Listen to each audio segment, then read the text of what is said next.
The story of Musa alayhi salam, and we said at the very beginning that we'll give more time to Musa, number one, because there are parallels between his legacy and Muhammad sallallahu alayhi wasallam, and because Quran gave him more time than others in the body of the Quran itself, and because it is a story of a leader and the people, and we really needed to learn from both. I wanted to put a disclaimer. When I talk about the Israelites or Bani Israel or mention what the Quran said, I wanted to say that I believe, Maher Hathout believes that this is a case study. It's not that we are saying those people are bad. Those people are doing 1, 2, 3. Some of them are bad, some of them are good. But the point is, it is a case study of group dynamics, because what they did, we are doing. What they are vulnerable to, we are vulnerable to. The lessons we can get from them are beneficial for us as a group. That's the idea. Okay, I hope you remember where we were at, but we'll give me the next one. The next one. These are the new ones. Yeah, I know. Go one back. One back.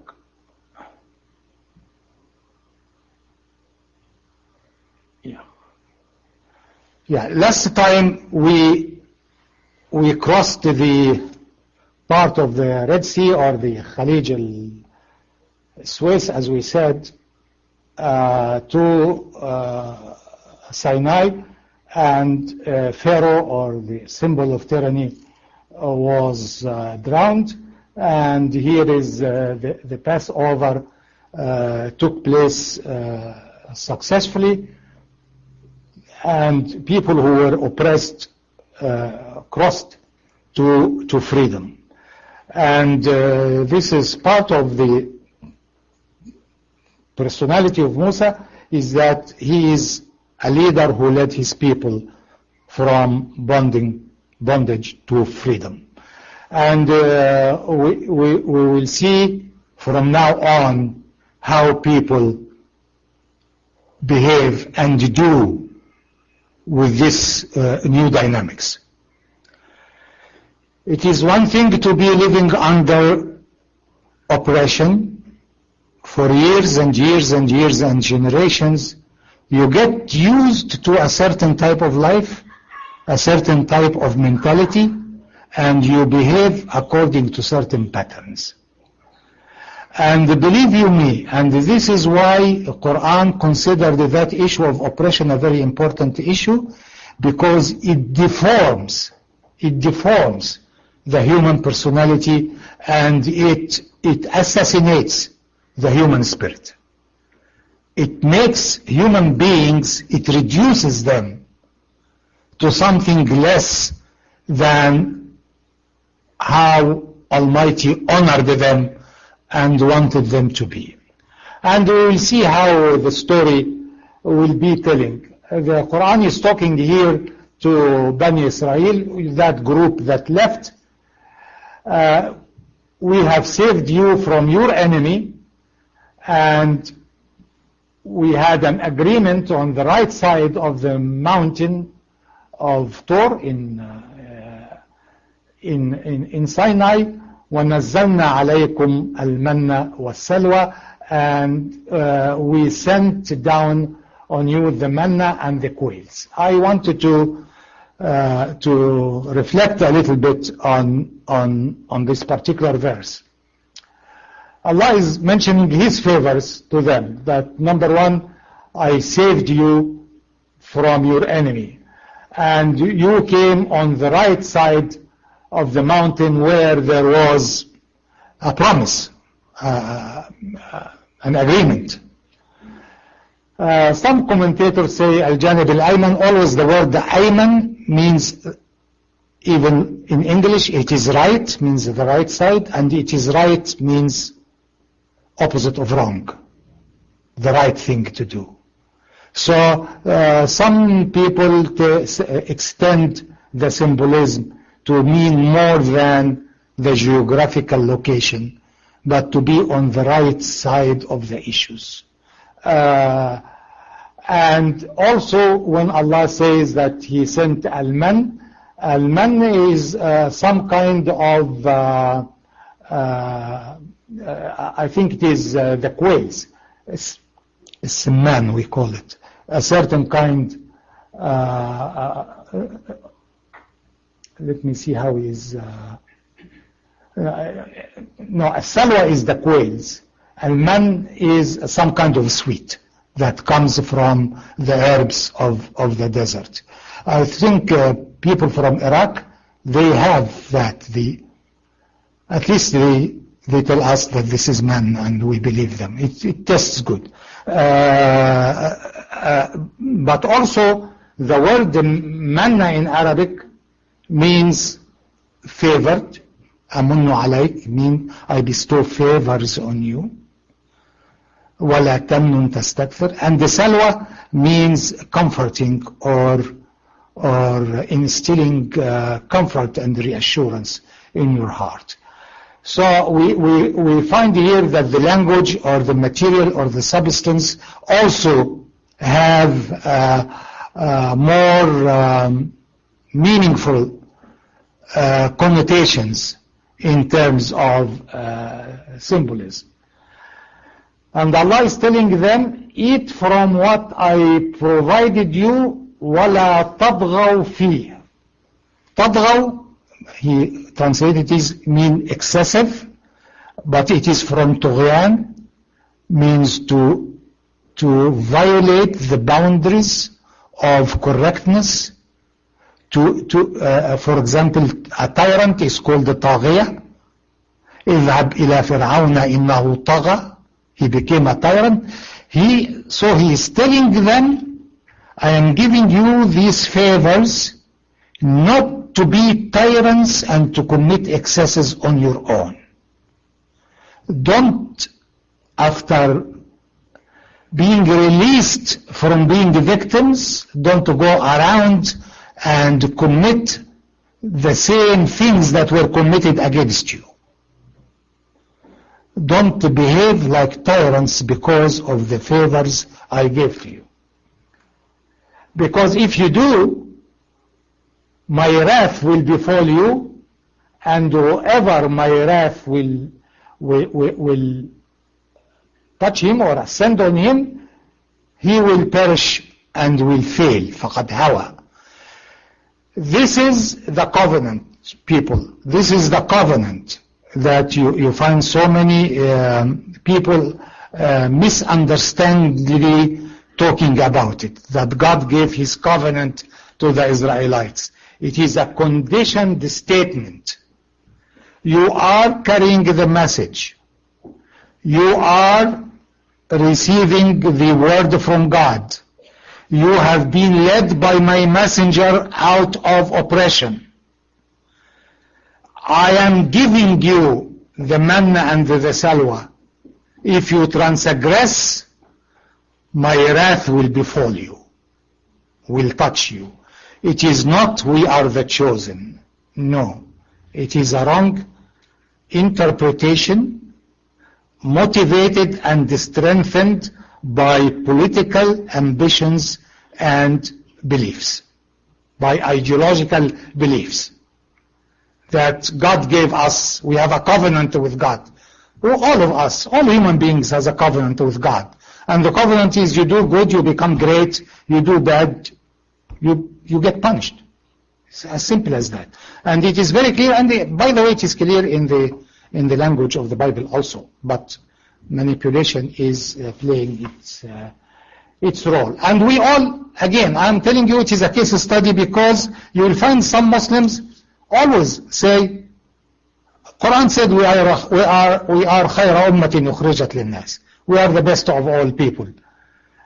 That's if you do the best thing for humanity. If you don't, you are the best people to enjoy what is right and forbid what is wrong and believe in Allah. If you don't, disposable. You go, you trashed. Others better than you will come. But the same argument they argue, I don't want to look down to them. You see, they say we are the chosen. We also say we are the chosen. They are wrong, we are wrong. And both of us will be up to a great surprise if we don't behave right. So that's the whole idea of studying these dynamics that the surah is mentioning. Let's go to the next one. Allah says, وَإِنِّي لَغَفَّارٌ لِمَنْ تَابَ وَآمَنَ وَعَمِلَ صَالِحًا ثُمَّ اهْتَدَى. I am forgiving for the one who returns back to right and believes and does good deeds and is sustained on guidance. It's not that you say Astaghfirullah al-Azim, talk to Allah and do something good and then return back or relax and lapse. No, take the way of guidance. We'll stop here and we go to another scene here which is quite interesting. Musa left his people in the desert and went to the mountain to receive the message from Allah, the laws. The tablets where the Jewish law or the main items of the Torah are recorded. And of course, he's very excited, he's very anxious. So he leaves his people and he runs. He's in a rush. And this is very understandable. It is a human nature.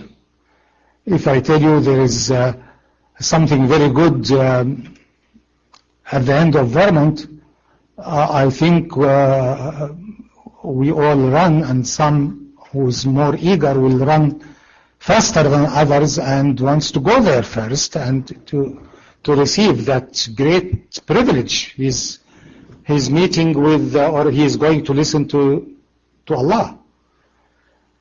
And look at the language here. Allah tells him,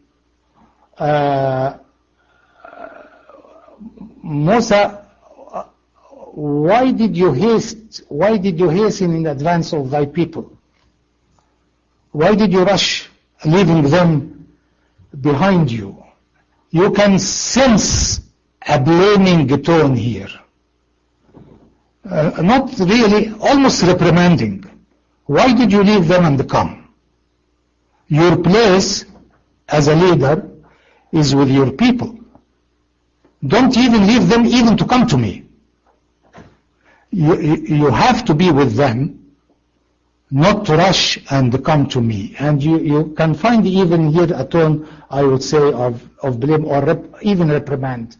What made you rush so fast? وَمَا عَجَلَكَ عَنْ قَوْمِكَ. You left your people. And he says, they are coming on, just they are joining, coming behind me. People should not be behind you. People should be with you.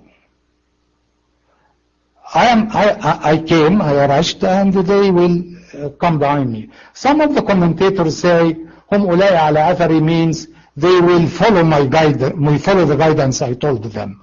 But whichever way, his excuse is they will join soon. I mean, no harm done.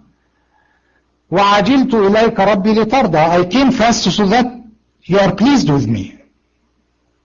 So I'm doing my homework. I'm doing great. I am rushing to come to you to please you.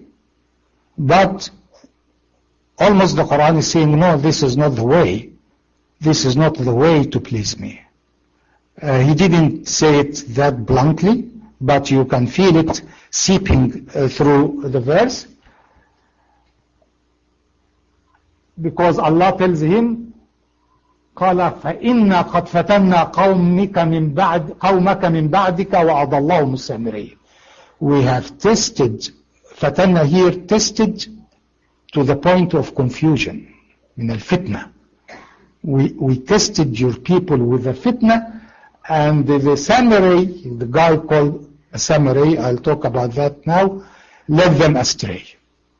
So here you Musa, you rush and come here to please me, and you left your people that your job is to lead them and to teach them and to show them what is right and wrong. You leave them to please me for your own eagerness to please me, leaving your responsibility behind you. And so guess what? The Samurai led them astray. Let me stop with the Samurai here. It is thought that the Samurai is one from a Jewish clan called Samaria, not Samaria, Samaria, and their remnants are living in Nablus in Palestine now.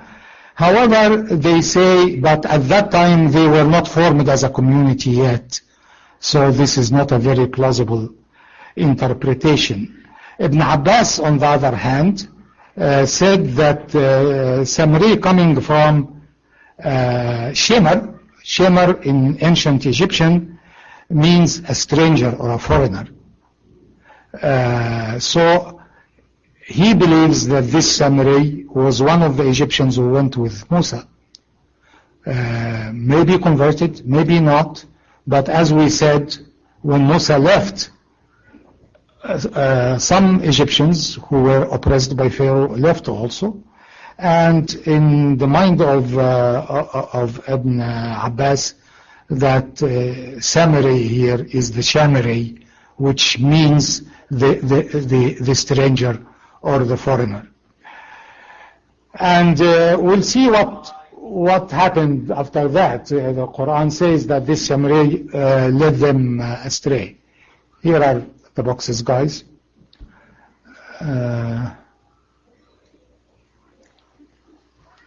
Let's go to the next one. When Musa knew that, yes, Osama? In the previous ayah, I didn't understand. Why would Jesus call Iran? Why did? Yeah, it is an instinct. He knows that Allah wants him, so he runs. It is an instinct. It's something very pleasant to him, so he rushes to it without being fully aware of his responsibility. They were already in the desert now, but he is receiving the canon, the law, and so definitely he knew that he will receive the canon today, so he doesn't want to be late, and he runs. He beat them to the place, and this is exactly what happened. And as we know that before he left, he put Harun in charge. He'll take care of the shop, but we'll see what happens. Musa, when he knew that, he went back to his people, غضبان asifan, angry and sad. Both of that's a logical combination. He's angry that after all this effort and after all this trouble, you go astray. He didn't know exactly what they did. And he goes and tells them, why did you do that? He's blaming the people now. Didn't Allah give you a good promise? أَفَطَالَ عَلَيْكُمُ الْعَهْدَ Have I been so late? So you forgot your promises? Or did you really want that the wrath of Allah will befall you, so you broke your promises with me? This is a tone of a very angry, very disappointed, almost a frustrated person. And at the same time, he said for his people. He didn't want them to do that. And the question here, of course, is not, but it is a rhetorical question here. Let's go to the next one. Then here they tell him the story. And I will, in this verse, I'll give the interpretation that is convincing to me, but please feel free to read other things and get different interpretations, because there are so many interpretations about this. They said, ما أخلفنا موعدك بملكنا. We did not break your promise. It is out of our power. We couldn't help it, kind of. We didn't do that intentionally or deliberately. But what happened? We carried with us sinful loads of the ornaments of the people, of the Egyptian people. And we throw it like that Samurai did. And the commentators have different interpretation. It is in the Bible, I don't know that I wrote it here or not, that actually in the Bible it says that before they left, they borrowed ornaments and money and gold from Egyptian people. And they borrowed it before the Passover. This is according to the Bible. I think the Quran is more gentle on them here. Yeah, it is in Exodus number 35. Before the Parsha, they borrowed money in false pretense. Like they borrow and they know that they are going to return it. They are leaving. So it's exactly like I say, give me $10 while I already reserved the tickets to Egypt. Catch me if you can. So they borrowed the money, and according to Baghawi and Zamakhshari as commentators, it dawned on them that this is very sinful. So they wanted to get rid of it. So when the Samurai put fire and threw his ornaments there, they did the same thing. At least this is one interpretation. It makes great sense. We did like the Samurai did, and obviously here is some of the weakness of people. They follow the man who belongs to the masters. You know, the fascination of the oppressed with some distinguished person anyways. Yes, he is running away like them, but again, he's an Egyptian from the class that was oppressing them. You saw how Muslims imitate the British, or particularly Muslims over there. I saw a Saudi song, exactly rock and roll. Rock and roll Saudi, man. The same rhythm, the same music, and jumping like monkeys, because this is the way it is done in America. So it is something problematic in people who are oppressed. They imitate the oppressor. So the Samurai threw it in the fire, and they threw it in the fire. He's a clever man. Come on, he's an Egyptian, aren't we all? And he got these things, and he made an effigy of a calf. And obviously it was hollow, and he said, عجلا جسدا له خوار, effigy of a calf. That makes a low-pitched voice. And it seems they are close to the sea, and when the wind goes in, it creates that sound. And What makes the story that he was a man from Egypt is that what he is doing actually, Egyptians at that time were worshipping Egl Abis, a calf called Abis, a golden calf. So he's bringing the religion of the Egyptians to those people, and because they are molded in the oppressed mentality, they believe what he says. And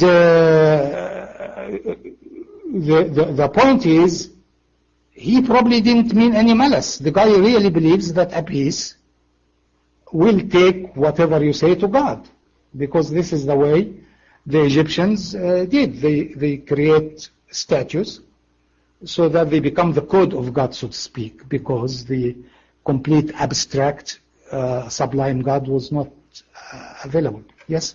I have a quick question because I have like these EVs about the lives of the prophets, and the guy was saying that when I don't know if it was Shem or what, and I don't remember his name, but the CD's in the car anyway. If you want to see it, that Samari, when they were crossing the ocean, he saw Angel Jibril on his horse helping, and he picked up the dirt that they were stepping on, and he threw that dirt in the cat. So, like, as if he thought it was something from God. Yeah, of course. I know, this is why I said I am mentioning here the interpretation that's convincing to me personally. But there are about 6-7 different stories to explain that. I have the right to be biased to whatever makes sense to me. It doesn't have to make sense to anybody else. But where did that idea come from? Like, you dial the telephone to that sheikh and ask him. You want me to answer for a sheikh? I have trouble as I am.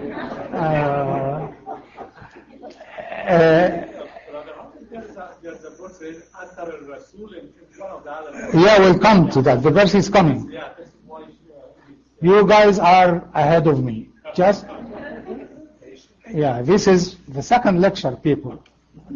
I don't know how much you put in the box after all. And what he told them, this is your Lord, this is your God, and the God of Musa. This is the God of, and here this is very important, very deceptive. Fanasiya, says Musa forgot, because Musa was brought up in the Pharaoh's palace. And the official religion at that palace was to worship that calf. So he's telling them nothing new. I'm not bringing you something new. This is your God and the God of Musa. So, but the Quran here is, or the language here is wondering, don't they see that he cannot answer them, he cannot hurt them, he cannot benefit them? Can't they see that this is something they made, not something that will make them? They couldn't see that. Just a golden calf with some voice coming out, and he tells them, this is the Lord of Musa and your Lord, so they worship. Let's go to the next one. Harun, poor guy in charge of that mess, says, "Oh, people, you are futentum bih. You are just you're being tested in this. Be aware. Your Lord is Ar-Rahman. So follow me and listen to my bidding. Listen to my command. Don't do that." So he is the substitute leader, so to speak, but they are not listening to him. When you were in school, you never listen to the substitute teacher anyways. She's just a substitute. So he says, just listen to me, Rabbukum is Ar-Rahman. So, let's go. They said, no way, we will devote ourselves to him. It is very convenient. Here is God in front of us. We can touch him. And this is the tragedy and the challenge of Tawheed. You are coming to human beings who want to touch and feel things, and you tell them, no, God is beyond and above all of this. You can't touch, you can't contain, you cannot see. So what did they do to solve this dilemma? They kept creating things, and they say, this is the symbol of God. This will take me to God. This will make God listen to me. And are they the only ones who do that? No, we do it. I found people who do stranger things than that, especially at Hajj. They go to the doors that are made, one of them by King Farouk and one of them and they touch it and they make it like that to heal. They want something tangible, concrete. They are not taking this complete absoluteness and abstract of God. We will keep worshipping and devoting ourselves to him until Musa comes. In other words, you, Harun, you are fired.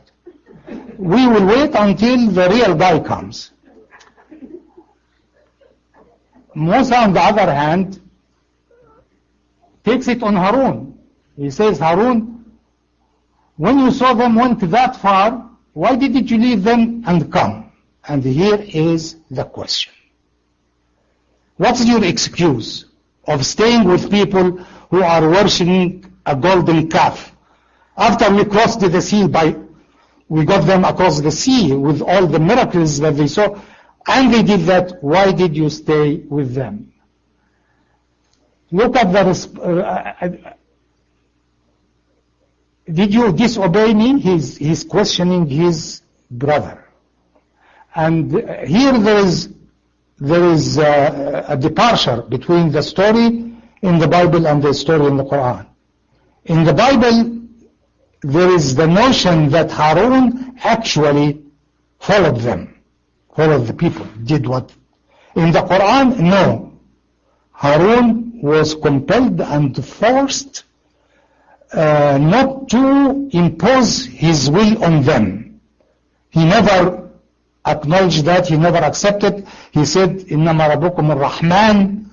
He is still on the right path himself. He is not incriminating. Obviously, Musa was rough with his brother because he is telling him, Yabna you the son of my mother. In other words, reminding him of the very blood intimate relationship. I am your brother. We came from the same womb. You the son of my brother. Don't pull me by my head or my beard.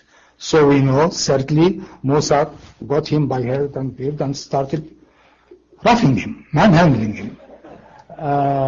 It must have not been a good day for Harun at all. And he gives him his reason that is our dilemma forever. Because, by the way, the Quran didn't close the subject. He say, I was concerned that you will see that I caused the division in the children of Israel. In other words, you told me to keep them together. You told me to keep the community intact. Have I left them, or have I become very tough with them? The community would have been divided. And I wanted to keep the community intact. And forever, sisters and brothers, those of you who will work for Islamic causes, who will belong to mosques and centers and institutions, you will always be confronted with this question. Shall I be correct no matter what? Or shall I consider the status of people and not cause division? Question that's never answered. Even here the Quran didn't answer it. Musa's concern, It went too far, they are worshipping something else. Harun's concern, I have to keep the community intact. And the both of them have very good reasoning. What is good? The community, what good is the community for if they don't worship God? But on the other hand, what is good the religion if there is no community to take it? We face that in our work always. Always in that mosque, in other places, whatever. Sometimes you feel, I will go and say what I want to say and let them suit themselves. Is that right? How about if what I say will make those people fight and disperse and quarrel, even if it is right? And sometimes we say, no, the truth is the truth, and they should know it no matter what. It is a tension that it is meant to be, because we have to use our brains, we have to use our judgment, and we have to modify and maneuver according to each issue. Take one thing at a time, take each issue at its merits, and try to make the best judgment you can. But you cannot put a hard and fast rule. I will say it no matter what, and let the community divide. Or I cannot say, no, I just appease the community, and at the end of the day I find that I'm not saying the truth. So you have continuous balancing the process, because you'll find here something very interesting. It stopped here. That conversation ended. Then Musa will talk to the Samari. You Samari, what's the matter with you? We have no closure on that previous one. Let us take the next one. The Samari is saying something here that also, where is she? She left. Have 25 different interpretations. I will mention also the interpretation that's convincing. He said, I saw what they saw not. What did he see that they saw not? According to the young lady who was here, he saw Gabriel and things like that. Maybe.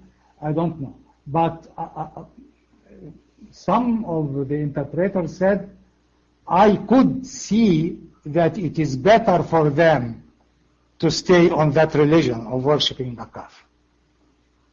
It is better for them because they will not understand that mumbo-jumbo that you are telling them about a sublime, supreme God that looks like nothing. فَقَبَضْتُ قَبْضَةً مِنْ أَثَرِ الرَّسُولِ.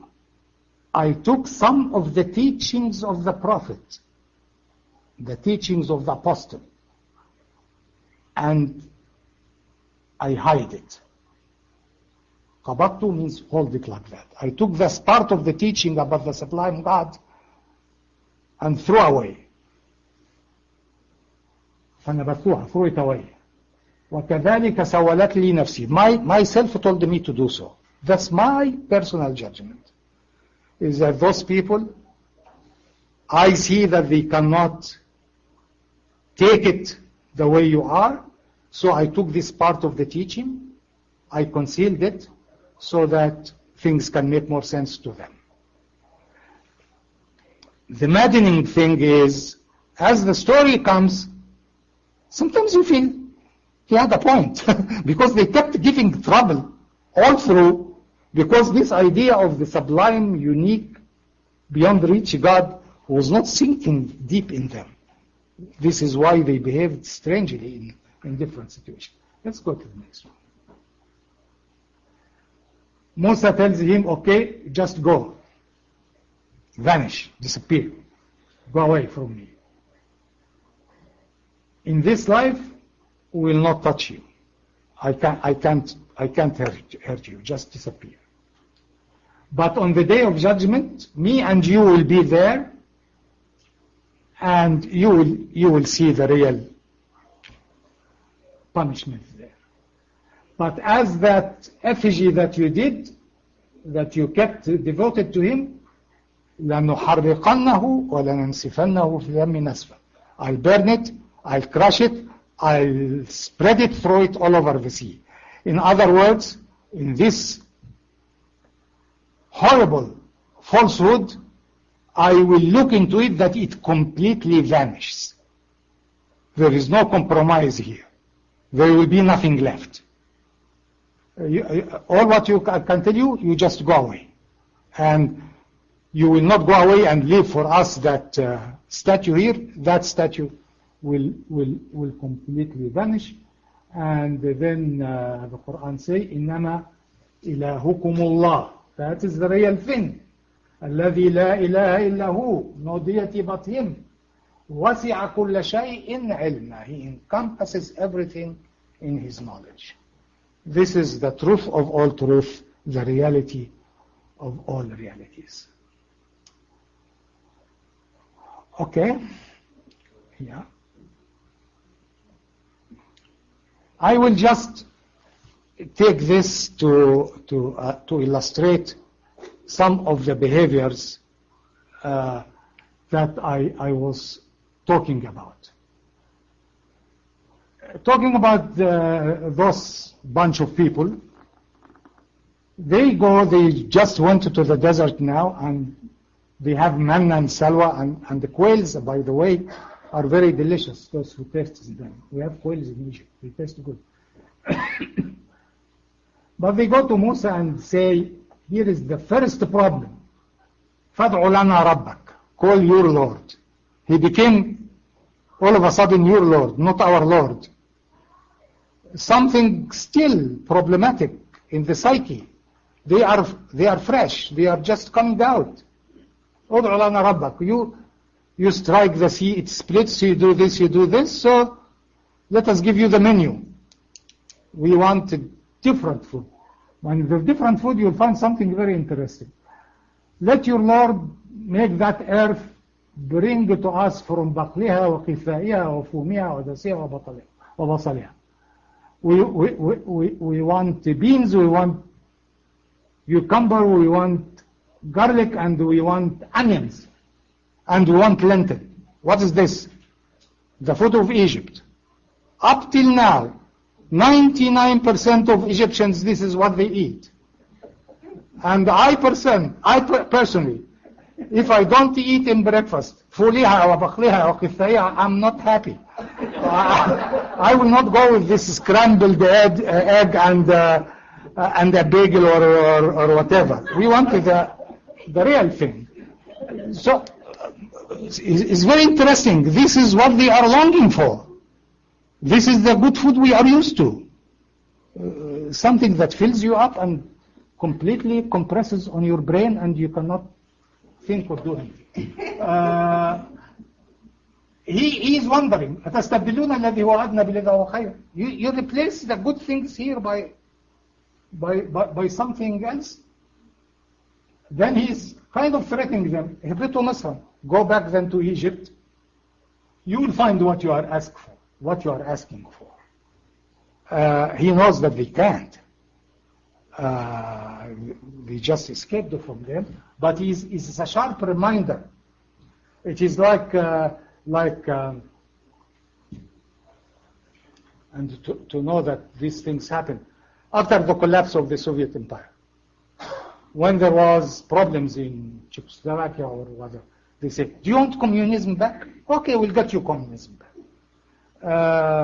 Because they are unable at that stage to carry the burdens of freedom and to feel the values of things. There is something more valuable than the rationed food or the meal or whatever. There is something called the freedom, that you make your judgments and you get to be mature enough to deal with that. And the ignominy and poverty will strike them, and they caused Allah to be angry with them.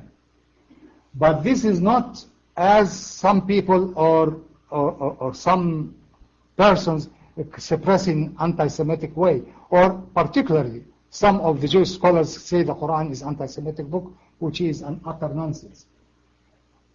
It is for crimes, for reasons, not for a race.